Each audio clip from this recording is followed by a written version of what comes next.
कमल हसन को राज्यसभा भेजने में डीएमके का कितना फायदा हो सकता है? कमल हसन के राज्यसभा पहुंच जाने से फायदा तो मिलेगा ही, लेकिन नुकसान भी होगा। नुकसान मतलब राजनीतिक नुकसान। हाँ, डीएमके को दिल्ली में तमिलनाडु की आवाज उठाने के लिए एक लोकप्रिय चेहरा जरूर मिल जाएगा, जिसकी बातें उत्तर भारत खासकर हिंदी पट्टी में ध्यान से सुनी जा सकती है। कमल हसन के राजनीतिक और फिल्मी करियर में सीधे सीधे जमीन और आसमान का फर्क रहा है। अपनी बदौलत कमल हसन ने तमिल सिनेमा में तमाम उपलब्धियां हासिल की, लेकिन राजनीतिक रूप से वो पूरी तरह फेल रहे हैं। लिहाजा कमल हसन की डूबती राजनीति को तिनके के सहारे की महती जरूरत थी और अब ये खास रोल तमिलनाडु में सत्ताधारी डीएमके नेता एम.के. स्टालिन निभाने जा रहे हैं। नमस्कार, आप देख रहे हैं न्यूज कॉल 24, जहां मिलता है कुछ खास, कुछ नया। तो देर किस बात की, अभी सब्सक्राइब बटन दबाएं, बेल आइकन को ऑन करें। स्वागत है आपका न्यूज कॉल 24 के खास प्रोग्राम न्यूज मिनट पर। न्यूज मिनट में हम बात कर रहे हैं कमल हसन की। 19 जून को होने जा रहे राज्यसभा चुनाव में कमल हसन भी उतरने जा रहे हैं। कमल हसन की पार्टी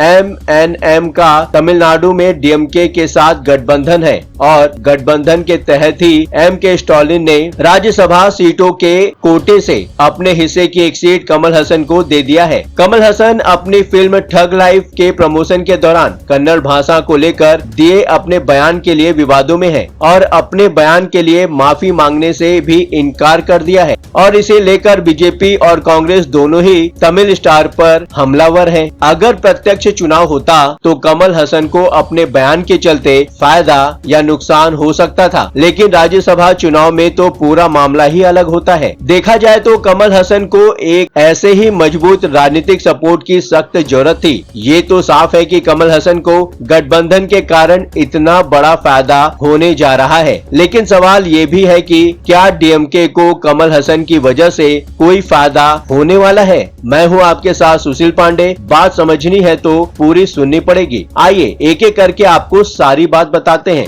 कमेंट में जरूर बताएं कि आप ये वीडियो कहां से देख रहे हैं। दरअसल कमल हसन ने अपनी फिल्म ठग लाइफ की रिलीज से पहले चेन्नई के एक कार्यक्रम में ये बोलकर बवाल मचा दिया कि कन्नड़ भाषा तमिल से पैदा हुई है। तमिल भाषा में ही अपनी बात शुरू करते हुए कमल हसन ने कहा उइरे उरावे तामिझे, जिसका मतलब होता है मेरा जीवन और मेरा परिवार तमिल भाषा है। अगर इतना ही बोलते तो शायद ही किसी को आपत्ति होती, लेकिन वहाँ मौजूद कन्नड़ एक्टर शिवराज कुमार की तरफ इशारा करते हुए कमल हसन बोल पड़े ये उस जगह मेरा परिवार है, इसलिए वो यहाँ आए हैं। मैंने अपना भाषण जीवन संबंध आदि तमिल बोलकर शुरू किया। आपकी भाषा कन्नड़ तमिल से ही पैदा हुई है, इसलिए आप भी इसमें शामिल हैं। हो सकता है कमल हसन ने बतौर कलाकार अपनी बात रखी हो, लेकिन इसे राजनीतिक बयान के रूप में लिया गया और कमल हसन राजनीतिक विरोधी बीजेपी के साथ साथ कांग्रेस नेताओं के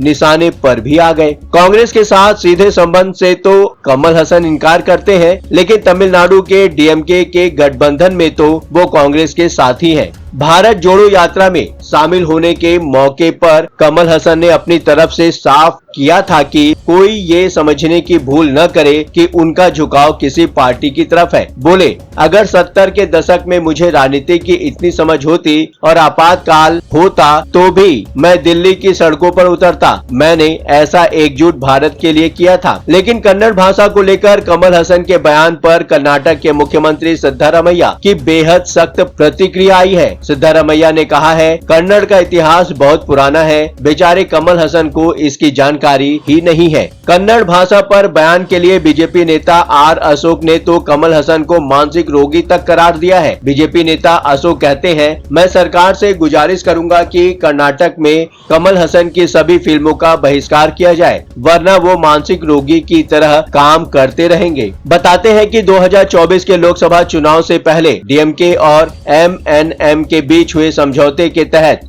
कमल हसन को राज्यसभा सीट दिया जाना तय हुआ था। एम.के. स्टालिन ने गठबंधन धर्म निभाते हुए अपना वादा पूरा किया है और ये तमिलनाडु के छोटे दलों के बीच अच्छा संदेश दे सकता है। राजनीति में लोकप्रिय चेहरा होने का अलग से फायदा मिलता है। तमिलनाडु में तो फिल्मी सितारे भी सरकार चलाते रहे हैं। MG रामचंद्रन, M करुणानिधि से लेकर जयललिता तक। मुख्यमंत्री MK स्टालिन के बेटे उदयनिधि स्टालिन भी फिल्मी दुनिया से जुड़े रहे हैं। गठबंधन साथी होने के नाते कमल हसन चेन्नई से दिल्ली पहुंचकर भी DMK और MK स्टालिन की ही बात करेंगे। दक्षिण के नेता उत्तर भारत में खास प्रभाव नहीं छोड़ पाते, लेकिन बड़ा एक्टर होने की वजह से कमल हसन की बातें तो देश के कोने कोने तक पहुंचेंगी, जो MK स्टालिन के साथ नहीं हो पाता है। हाँ, उदयनिधि स्टालिन के सनातन पर दिए गए बयानों की बात और है। DMK को फायदा तो होगा ही, उत्तर भारत खासकर हिंदी पट्टी में भी उनकी बातें सुनी जाएगी। कमल हसन के दिल्ली आ जाने से राज्यसभा में DMK को एक मजबूत आवाज मिलेगी। ऐसा होने पर कमल हसन तमिलनाडु के हितों, खासकर सांस्कृतिक और सामाजिक मुद्दों को मजबूती से उठा सकते हैं, जिसकी बदौलत DMK की क्षेत्रीय पहचान का दायरा बढ़ सकता है और तेलंगाना की TRS की तरह BRS करने की जरूरत नहीं पड़ेगी। अगले साल 2026 में तमिलनाडु में विधानसभा चुनाव होने जा रहे हैं। कमल हसन अपने दम पर या पार्टी बनाकर भले ही कुछ खास न कर पाए हों,